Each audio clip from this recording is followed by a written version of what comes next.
નાયબ police commissioner traffic તરીકે અહીંયાથી વિદાય લઈ રહ્યો છું ત્યારે અહીંયા ઉપસ્થિત મારા ટ્રાફિકના તમામ અધિકારીઓ,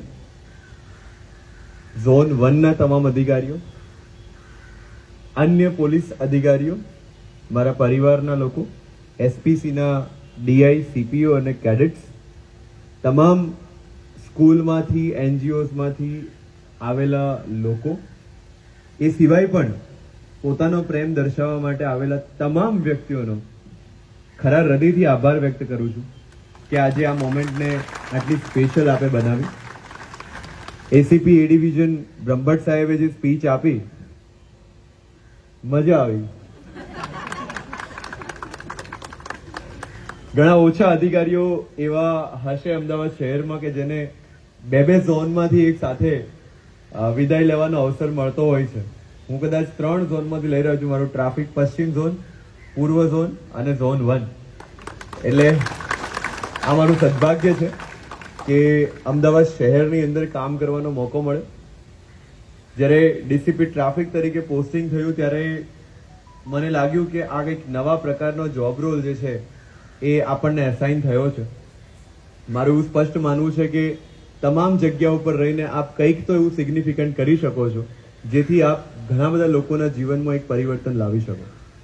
ટ્રાફિક ડીસીપી તરીકે જ્યારે જોઈન થયો ત્યારે સૌથી ઇમ્પોર્ટન્ટ વિષય જે મને લાગ્યો એ હતો કે રસ્તા ઉપર જે લોકોના મૃત્યુ થાય છે એક્સિડન્ટની અંદર, એ પ્રકારના મૃત્યુ છે જેને અટકાવી શકાય.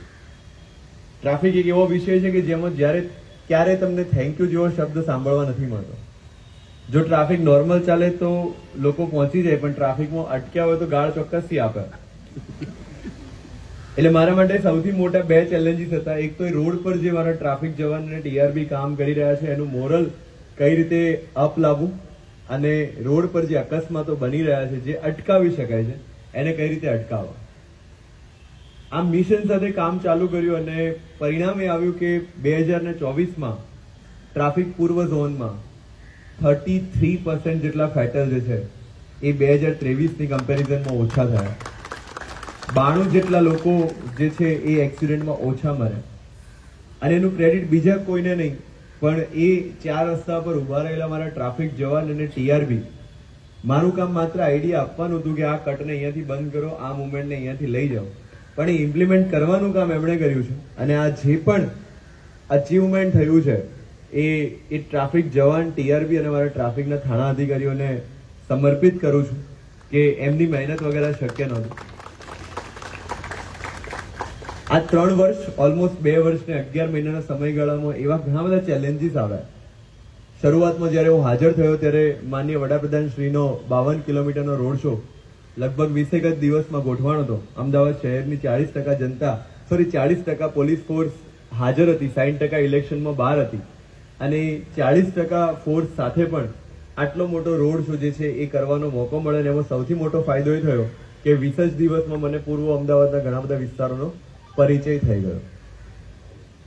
ત્યારબાદ ઇલેક્શન બાદ 2024નું લોકસભા ઇલેક્શન, એ સમય દરમિયાન ઘણા બધા રોડ શો થયા, ઘણી બધી જાહેર સભાઓ થઈ, આઈપીએલની 3 સિઝન, વર્લ્ડ કપની મેચીસ, એ સાથે સાથે એવી ઘણી આકસ્મિક ઘટનાઓ કે જેમ કે વરસાદ દરમિયાન બહુ પાણી ભરાઈ ગયું હોય ત્યાંથી લઈને આપણે જે દુઃખદ ઘટના હમણાં જોઈ, પ્લેન ક્રેશ, 3 જેટલી રથયાત્રાઓ, આ બધા જ બંદોબસ્ત જે છે એ ખૂબ લર્નિંગ એક્સપિરિયન્સના ભાગરૂપે મને આખા કરિયરમાં કામ આવશે. અને થેન્ક્સ ટુ અમદાવાદ સિટી કે આ વસ્તુ શક્ય બની.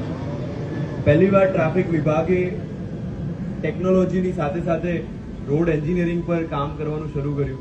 એએમસી, એનએચએઆઈ અને આરએનબીના તમામ અધિકારીઓનો આ તબક્કે આભાર વ્યક્ત કરું છું કે જ્યારે મેં કીધું ત્યારે એ લોકોએ હાજર થઈને પોતાનું કામ જે છે એ કર્યું, જેના કારણે ટ્રાફિક પોલીસને જે છે એ ઘણી સરળતા મળી.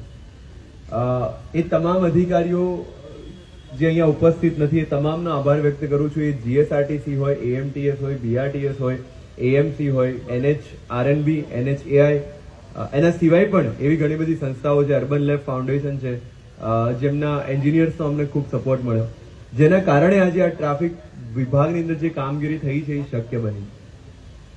આ સાથે સાથે હું લકી રહ્યો છું કે ઘણા બધા પ્રોજેક્ટ્સના નોડલ ઓફિસર તરીકે કામ કરવા મળ્યું. અર્બન પ્લાનિંગની હાઈ લેવલ કમિટીમાં નોમિનેશન થયું. અમદાવાદ શોપિંગ ફેસ્ટિવલની કોર કમિટી અને ઓર્ગેનાઇઝિંગ કમિટીમાં નોમિનેશન થયું. એ સાથે સાથે અમદાવાદ શહેરના જેટલા પણ ઝોન છે એ ઝોનના 2 મહિના 3 મહિના માટે છેલ્લે ઝોન 1 નો ઓલમોસ્ટ 4.5 મહિના માટે ચાર્જ જે છે એ સંભાળ્યો. અને આ બધામાં સૌથી વધારે તકલીફ કોઈને પડી હોય તો એ મારા ઓફિસ સ્ટાફને ને મારા ગાડીના સ્ટાફને, કે બીજા ઘણા બધા લેટર્સ સાથે ડીલ કરવાનું, બીજા બધા ઘણા ઇસ્યુઝ સાથે ડીલ કરવાનું. ગરીકમાં નવરંગપુરા હોઈએ તો પછી શાહીબાગ આવવાનું, શાહીબાગથી પાછા વૈષ્ણોદેવી જવાનું. આ તમામ પરિસ્થિતિમાં એ લોકોએ હસતા મોઢે જે ડેડિકેશન દેખાડ્યું એના કારણે આજે જે પણ હું લઈને જઈ રહ્યો છું એ એમને આભારી છે કે એ લોકોની મહેનતના કારણે આ શક્ય બન્યું છે. એ તમામ ઝોન ઓફિસ, એમના કર્મચારી, તમામ ઝોનના તમામ થાણા અધિકારી, આ તમામનો આ તબક્કે આભાર વ્યક્ત કરું છું.